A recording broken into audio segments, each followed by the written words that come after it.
Shalom, selamat berjumpa bagi kita semua dalam pertemuan pertama di mata kuliah kita, Bak Dewasa.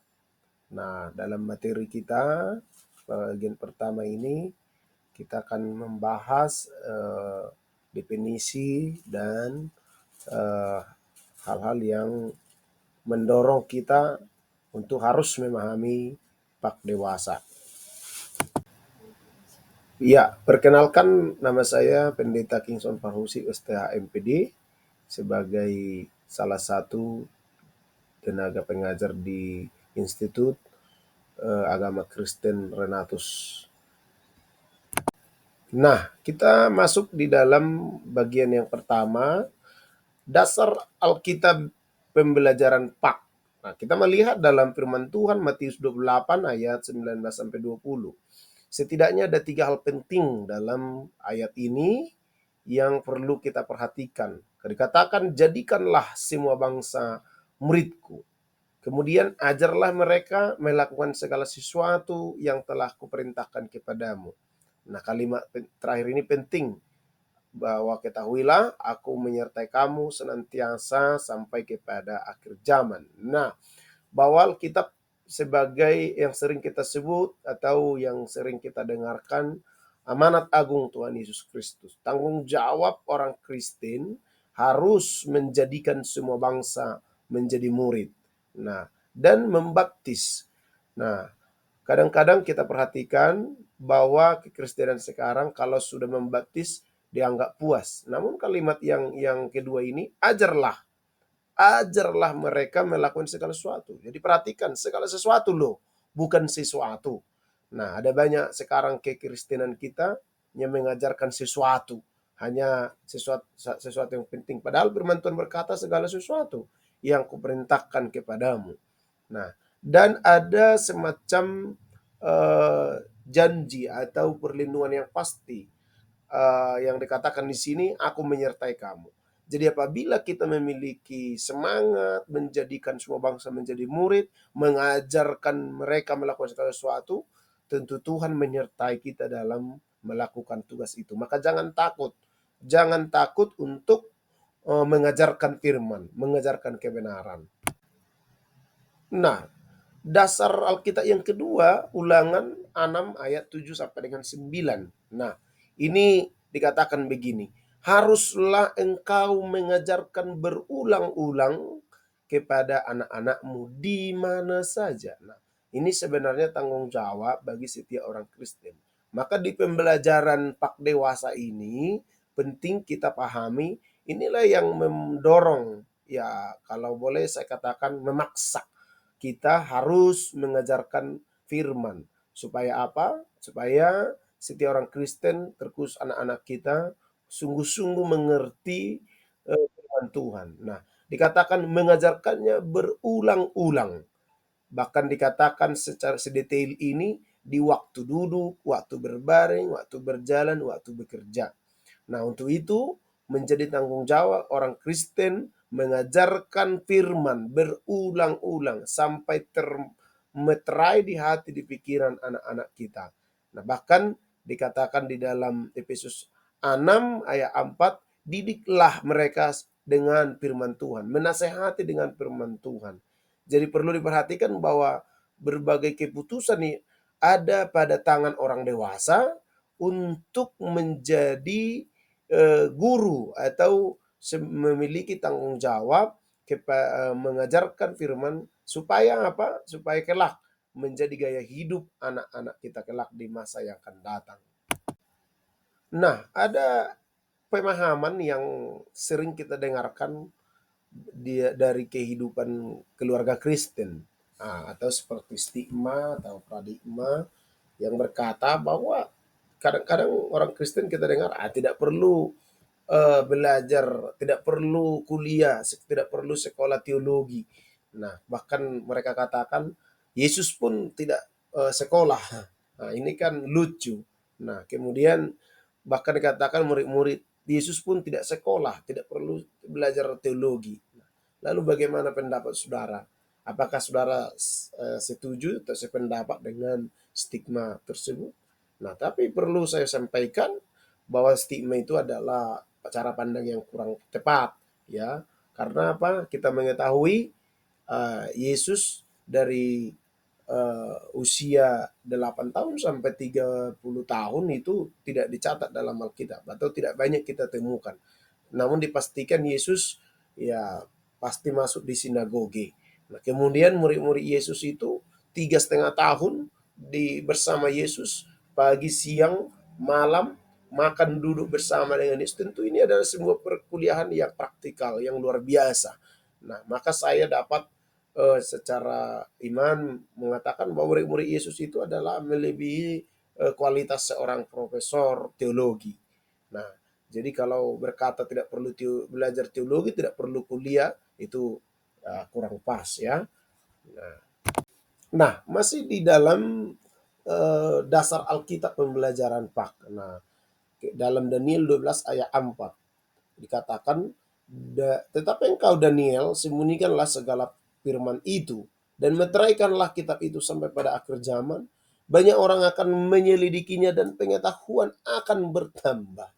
Nah, siapa yang mau bertambah pengetahuannya di antara kita? Nah, tentu satu uh, kunci utama selidiki firman, saudara-saudara. Selidiki firman karena firman itu mengandung pengetahuan yang luar biasa. Nah, karena Alkitab mengajarkan kepada kita berbagai bidang ilmu. Nah, misalnya kalau kita belajar ilmu matematika misalnya, maka itu sebabnya ada kitab bilangan. Kalau kita bicara soal bilangan, ada bilangan ganjil, bilangan genap, dan pecahan. Nah, sebenarnya dari kata kitab itu pun kita sudah dapat merekam sebuah pelajaran uh, bidang ilmu matematika. Nah, apalagi ilmu kimia misalnya. Yesus pernah mengubah air menjadi anggur. Tentu di sini berbicara soal kimia. Nah, apalagi fisika. Nah, pernah saudara ingat kejadian tentang Joshua yang menghentikan matahari kira-kira 1 hari. Sebenarnya itu berbicara ilmu fisika, ilmu gerhana, gerhana. Nah, untuk itu kita mau menambah pengetahuan, menambah referensi, maka firman Tuhan sangat tepat menjadi sumber ilmu bagi kita. Nah, dalam 1 Timotius 4 ayat 1 dikatakan, beritakanlah dan ajarkanlah semua itu. Sangat berkaitan kepada yang pertama tadi, ajarlah mereka melakukan segala sesuatu. Jadi sebagai orang Kristen, sebagai hamba Tuhan, sebagai tenaga pendidik, sebagai guru, harus mengajarkan firman dengan benar. Ajarkan dan nasihatkanlah semuanya itu. Jadi jangan sesuatu saja. Jangan berpatok kepada satu poin penting yang kita hanya anggap itu boleh diajarkan. Tapi firman Tuhan berkata semuanya. Lebih dalam lagi dikatakan dalam 2 Timotius pasal 3 ayat 16 bahwa firman Tuhan itu bermanfaat untuk mengajar, menyatakan kesalahan, memperbaiki kelakuan, dan mendidik orang ke dalam kebenaran. Nah, tentu kalau orang sudah mengerti firman, secara otomatis firman mengajar dia untuk hal-hal yang baik, mengajar dia untuk kedewasaan, mengajar dia untuk tanggung jawab, menyatakan kesalahan. Banyak orang tidak tahu salah karena tidak mengerti firman. Bahkan dikatakan memperbaiki kelakuan. Nah, saya percaya ketika firman kita terima, kita imani, maka firman itu memperbaiki kelakuan kita. Misal, yang dulu kita suka-suka uh, mabuk, maka kita karena firman Tuhan mengatur, kita tidak mabuk lagi. Yang dulu kita bermalas-malas, karena firman berkata jangan malas, maka kita menjadi rajin. Yang dulunya kita misalnya kurang peduli terhadap sesama, karena firman mengatakan supaya kita saling memperhatikan, maka kita berubah karena firman. Mendidik orang dalam kebenaran. Jadi firman Tuhan itu luar biasa mendidik, ya. Bukan saja hanya mengajar tapi juga mendidik. Nah, masih dalam dasar Alkitab, mengapa harus mengapa harus mengajarkan pak ini atau pendidikan agama Kristen. Coba lihat ini Amsal 19 ayat 20, dengarkanlah nasihat dan terimalah didikan, supaya engkau menjadi bijak di masa depan. Nah, siapa yang mau menjadi bijak di masa depannya, maka hendaklah dia mendengarkan nasihat, hendaklah dia menerima didikan. Nah, ayat 20, Amsal 22 ayat 6 ini, didiklah orang muda menurut jalan yang patut baginya, maka pada masa tuanya pun ia tidak akan menyimpang daripada jalan itu. Nah, saudara-saudaraku, ya, eh, supaya di masa tua kita menjadi pribadi yang berdampak, yang hidup berguna, atau diberkati sukses, maka sejak dari muda pastikan saudara ada berada di jalan yang benar sesuai dengan firman. Nah, lebih dalam lagi Amsal 23 ayat 23, dan ini gampang diingat karena ayatnya sama, pasalnya sama, Amsal 23 ayat 23 atau 23-23, ya. Belilah kebenaran. Nah, coba ini, belilah. Kalau stigma tadi yang berkata tidak perlu belajar atau tidak perlu teologi, sebenarnya Amsal berkata belilah. Dalam terjemahan yang lain ini berbicara, ya, kita harus mengeluarkan biaya untuk menambah ilmu, untuk belajar, untuk mengerti firman. Nah, jangan menjualnya. Demikianlah juga dengan hikmat, didikan dan pengertian. Kita harus beli. Kita harus bayar uang kuliah. Nah, siapa yang belum bayar uang kuliahnya, dibayar dong, ya. Karena firman yang mengatur. Jadi kita tidak boleh menganggap sepele tentang didikan, tidak boleh menganggap murahan tentang pengertian, tidak boleh menganggap hal yang gampang dalam hal mengerti kebenaran. Kita harus bayar, kita harus beli. Bayar dengan waktu, bayar dengan uang, bayar dengan perasaan. Atau bayar dengan banyak hal, saudara-saudara yang kasih Tuhan. Nah, coba kita renungkan lagi. Baiklah orang bijak mendengar dan menambah ilmu, dan baiklah orang yang berpengertian memperoleh bahan pertimbangan. Nah, orang bijak harus suka mendengar, bahkan dikatakan menambah ilmu. Kemudian orang yang berpengertian memperoleh bahan pertimbangan. Nah, itulah sangat pentingnya saudara-saudara belajar pagi ini. Firman Tuhan sudah mengingatkan kita. Nah, coba kita renungkan lagi. Baiklah orang bijak mendengar dan menambah ilmu, dan baiklah orang yang berpengertian memperoleh bahan pertimbangan. Nah, orang bijak harus suka mendengar, bahkan dikatakan menambah ilmu. Kemudian orang yang berpengertian memperoleh. Nah, kita masuk kepada bagian yang pertama dari pembelajaran kita di Pak Dewasa ini. Kita masuk dalam pendidikan dulu, karena Pak itu adalah pendidikan agama Kristen. Nah, jadi kita masuk kepada pengertian dari pendidikan. Secara etimologi, pengertian pendidikan adalah proses mengembangkan kemampuan diri sendiri dan kekuatan individu. Sedangkan menurut Kamus Bahasa Indonesia, pendidikan adalah proses pengubahan sikap dan tata laku seseorang atau kelompok orang dalam usaha mendewasakan manusia melalui upaya pengajaran dan pelatihan.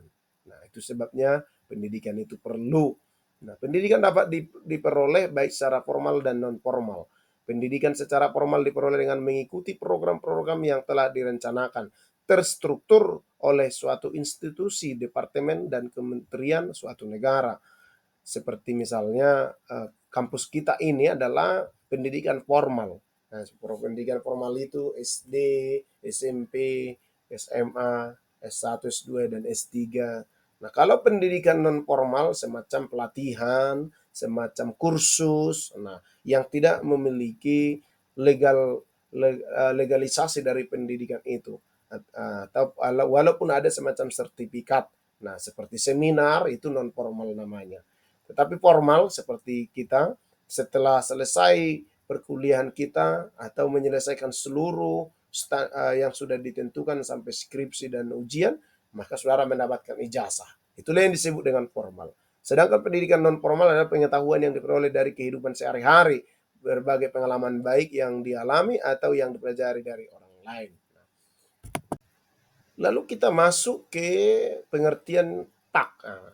PAK itu atau pendidikan agama Kristen mengajarkan setiap orang Kristen untuk mengenal Tuhan Yesus dengan dasar iman yang benar. Jadi mengenal.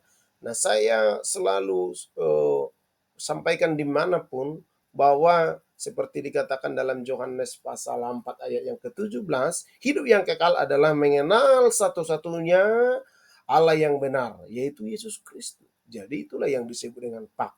Nah, di dalam pelajaran pak inilah kita mengenal Yesus sebagai dasar iman yang benar. Lalu proses belajar mengajar yang alkitabiah dengan kuasa Roh Kudus dan berpusatkan pada Kristus. Lalu pendidikan agama Kristen adalah pendidikan yang berisi ajaran tentang iman Kristen. Maksudnya, ajaran yang menekankan pada moral dan mental serta rohani seseorang atau rohani anak didik atau pelajar mahasiswa. Nah, kemudian penekanan pendidikan mengarah pada 3 aspek ya pendidikan, yaitu pengetahuan, keterampilan, dan sikap yang terjadi pada proses belajar mengajar yang sistematis. Nah, secara umum PAK adalah segala usaha yang dilakukan secara terstruktur atau secara kontinu dalam rangka mengembangkan kemampuan para siswa atau para mahasiswa dengan pertolongan Roh Kudus. Lalu apa pengertian PAK dewasa? Nah, pendidikan agama Kristen mengajarkan setiap orang Kristen untuk mengenal Tuhan Yesus dengan dasar iman yang benar.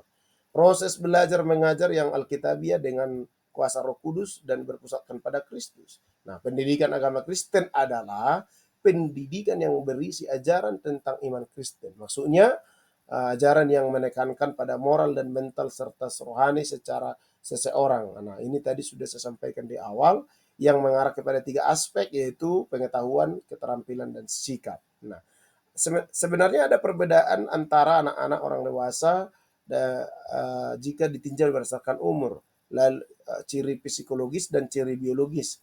Nah, pendidikan bagi orang dewasa adalah semua aktivitas pendidikan yang dilakukan oleh orang dewasa dalam kehidupan sehari-hari yang hanya menggunakan sebagian waktunya dan tenaga untuk memperoleh atau menambahkan intelektualnya. Nah, jadi kesimpulan dari pengertian pak dewasa adalah seluruh aspek pendidikan yang didasarkan pada tinjauan alkitabiah yang teologis dan kerohanian dalam kehidupan orang dewasa yang mengarahkan agar orang dewasa dapat menjalankan hidupnya, imannya secara atau kehidupan spiritual dengan baik dan benar sehingga menjadi dampak positif bagi orang lain, bagi sesama, bagi gereja, masyarakat, dan dimanapun berada.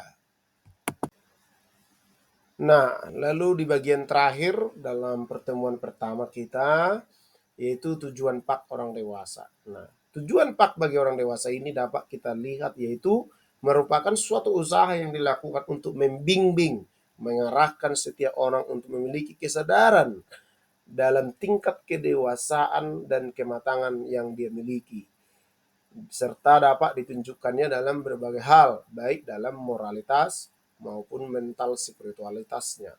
Nah, PAK haruslah dipahami sebagai isi sekaligus proses dari pengajaran firman Tuhan yang memimpin seseorang menjadi pelaku dan hidup sesuai dengan nilai-nilai utama dari firman Tuhan.